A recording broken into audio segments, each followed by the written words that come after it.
William Butler Yeats used to say it takes more courage to examine the dark corners of your own soul than it does for a soldier to fight on the battlefield.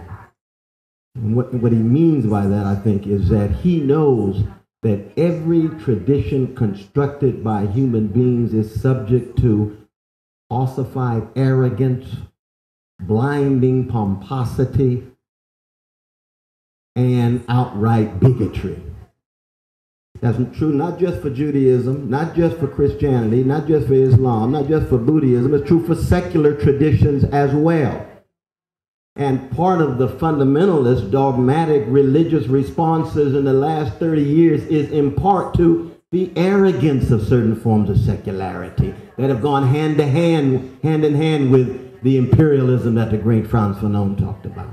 Hand in hand with vicious forms of white supremacy and male supremacy and the class inequality hidden and concealed behind all of that flowery language about liberty, like what John Stuart Mill's great classic of 1859 on liberty, but not for the Indians.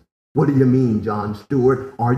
Does that mean that you don't have the courage to Socratically question your own promotion of your version of Socratic question? Michel Foucault used to say, does Europe itself have the will to be truthful about its narrow will to truth? And what we're seeing in part, people from parts of the world who have been subject to the best of the Enlightenment, the secularization and so forth, and the worst. And so those three levels of debate and dialogue and multi-law that our dear brother and Lord talked about, we must affirm, but we must acknowledge it has everything to do with whether we are courageous enough to examine ourselves, and we cannot do it alone. That's one of the reasons why dialogue is necessary. Even if we think we have the truth, in the end we don't. And in the end we must coexist, not violently with force and coercion, but through some kind of dialogue, diplomacy, so forth and so on.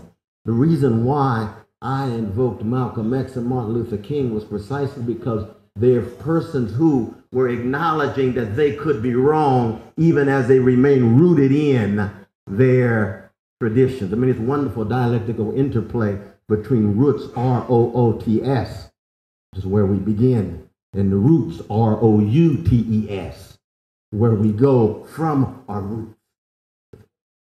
I'll end with two figures who mean so much to me. One is Anton Chekhov. I am a Christian, a self-critical, Socratizing, engaging Christian, recognizing I could be wrong, but I think I'm right.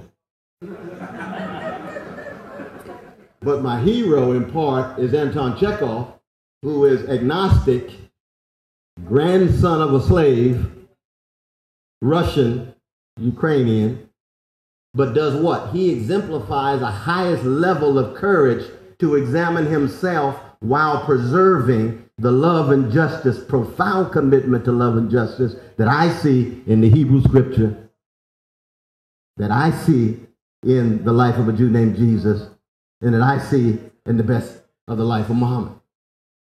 So that Chekhov is someone who becomes my constant companion because of this just on courage that teases out precisely those things, those concrete examples in not just religious traditions, but secular traditions as well.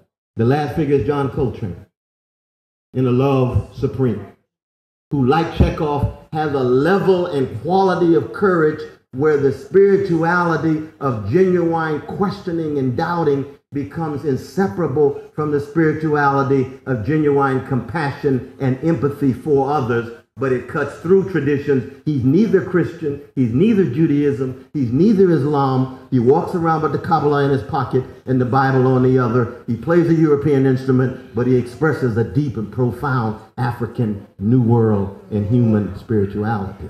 That's a condition to which I aspire, even as I bring my Christian tradition with me.